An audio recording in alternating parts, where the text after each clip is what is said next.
بسم اللہ الرحمن الرحیم۔ السلام علیکم جی ناظرین، میں آپ سبھی لوگوں کو عثمان انفو چینل میں خوش آمدید کہتا ہوں۔ کیا آپ کو معلوم ہے کہ آپ کی ہتھیلی پر لکیریں کیوں ہوتی ہے اور کس مقصد کے لیے استعمال ہوتی ہے؟ سائنسدان کیا کہتے ہیں، یہ جاننے سے قبل ذرا اپنے ہاتھ کو سمیٹ کر دیکھیے کہ جب آپ مٹھی بناتے ہیں تو عین ہتھیلی کی لکیروں کی جگہ آپ کا ہاتھ اندر کی جانب مڑتا ہے۔ انگوٹھے کو چھوٹی انگلی کی جانب حرکت دیں تو بھی ہتھیلی کی لکیروں کی جگہ ہم پڑتا ہے۔ بس یہی ان لکیروں کا مقصد ہے۔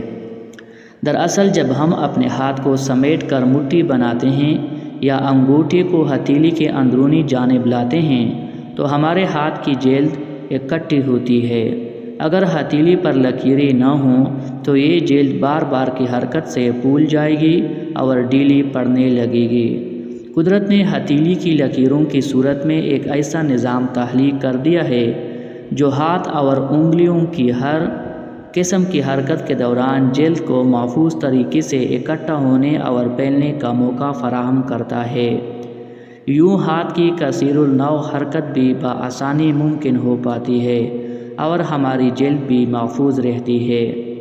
ہمارے ہاتھوں میں اگر لکیریں موجود نہ ہوں تو ہمارے ہاتھ بالکل بھی حرکت نہیں کر سکیں گے۔ ہمارے ہاتھوں کی جلد اتنی سخت اور موٹی ہے کہ اگر لکیریں نہ ہوں تو ہاتھ نہ کھولا جا سکتا ہے اور نہ بند کیا جا سکتا ہے، نہ مٹھی میں کچھ رکھ سکتے اور نہ کوئی چیز پکڑ سکتے ہیں۔ یہ لکیریں بنیادی طور پر شکنیں ہوتی ہے۔ جب بچہ 12 ہفتوں کا ہوتا ہے تو اس دوران یہ لکیریں ماں کے پیٹ میں ہی تشکیل پانے لگتی ہے۔ یہی وجہ ہے جب پیدائش ہوتی ہے تو یہ لکیریں ہتھیلی پر موجود ہوتی ہے۔ جی ناظرین، یہ تھی ہماری آج کی ویڈیو۔ اگر یہ ویڈیو آپ کو پسند آئی ہو تو اس چینل کو ضرور سبسکرائب کریں تاکہ آپ کو ہماری ہر نئے آنے والی ویڈیو آسانی سے پہنچ سکے۔ انشاءاللہ اگلی ویڈیو میں پھر ملاقات ہوگی، تب تک اپنا خیال رکھیے۔ خدا حافظ۔